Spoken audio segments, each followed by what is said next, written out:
আসসালামু আলাইকুম, কেমন আছেন সবাই? আলহামদুলিল্লাহ ভালো আছি। এই তো শুক্রবার সকাল, খুবই কুয়াশা। আর এপাশে মিষ্টি আলু সিদ্ধ বসিয়ে দিচ্ছি। আজকে মিষ্টি আলুর পরোটা বানাবো।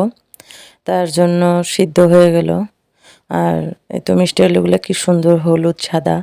আমি হলুদ হলুদ কালার মিষ্টি আলু এর আগে কখনো দেখি নাই। আজকে প্রথম দেখলাম। যাই হোক, এখানে মিষ্টি আলুটা বেটে নিলাম। বেটে নেওয়ার পর ময়দার সাথে মিক্স করে নিলাম। সাধারণ পরোটা আমরা যেভাবে বানাই সেভাবে পানি দিয়ে ডো বানিয়ে নিলাম। এই তো পরোটা বেলে তাওয়াতে দিয়ে দিলাম পরোটা। এই তো তেল দিয়ে দিলাম, দেওয়ার পরে ছেঁকে নিলাম।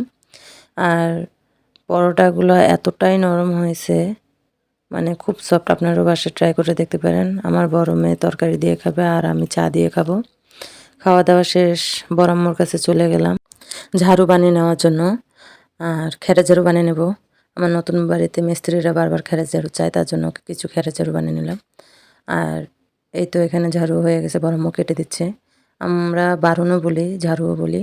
কার কার এলাকায় এরকম ঝাড়ু ব্যবহার করে কমেন্টে জানাবেন। আর এই তো 11টা বেজে গেছে, রান্না বসিয়ে দিলাম।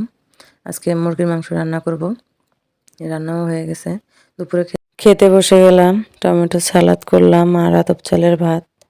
আর এই পাশে বিকালও হয়ে আসলো, সিঙ্গারা আর চা নিয়ে বসলাম।